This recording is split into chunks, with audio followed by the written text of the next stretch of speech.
Well, my friends, it's hard to believe, but here we are at week 8, and this is your final video overview for EDU 550. I have truly enjoyed being your instructor for this course.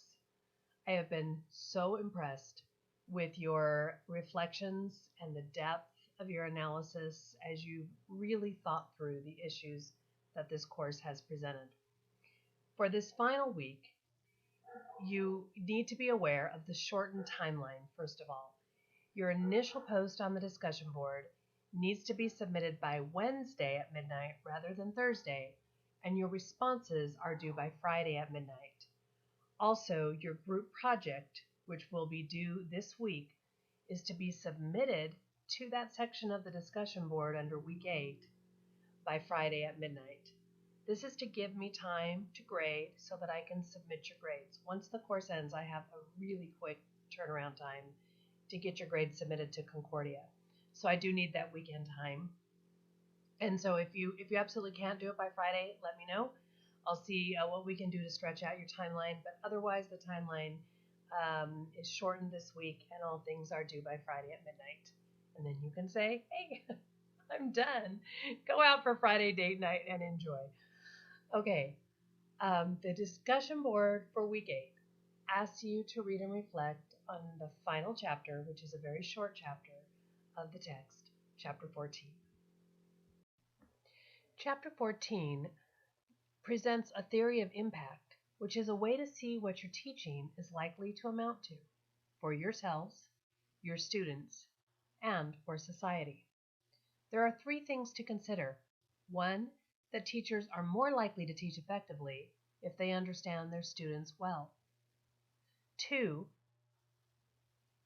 that studying the social foundations of education is likely to help teachers understand their students well because culture is our primary context. And 3, when teachers understand their students well, they act individually and collectively to find ways to bridge the cultural gap between school and the child.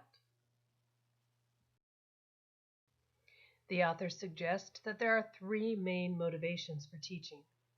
Is it mostly about me? Is it mostly about the kids? Or is it mostly about social change for democracy or social justice? Or maybe it's a combination of all 3 of those motivations, or maybe it's something else for you. Either way, that's what you are to reflect on for your discussion post. And it's a very short chapter, chapter 14. There's good material in there that you can draw from for your final discussion post. Now let's talk about the group assignment that many of you I know are already working on that's due Friday at midnight.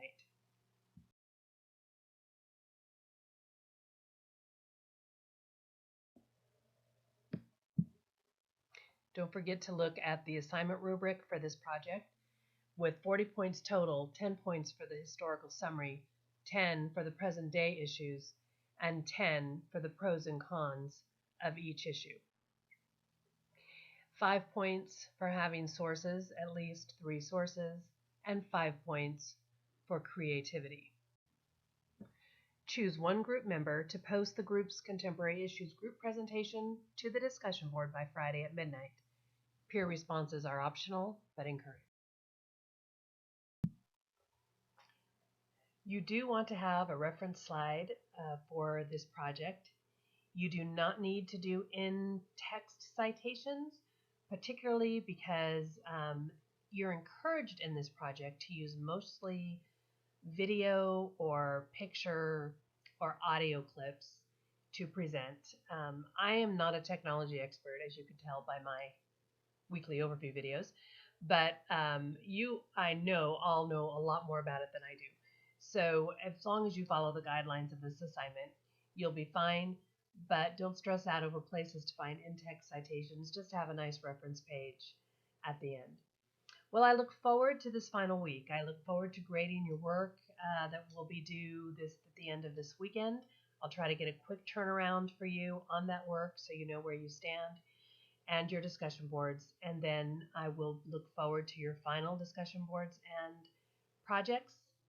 And I guess since this is the last time I'll be talking to you, I want to say that if you ever feel that there's anything I can do for you as a professional, answer questions for you, help you make career decisions, give you advice or input, or just talk you through issues. I want to always be a resource for you. You have my email at Concordia, and just feel free. It's there for you if you need it. I want to be considered part of your professional network from here on out. And if I don't see you or ever talk to you again, have a wonderful and amazing journey through education.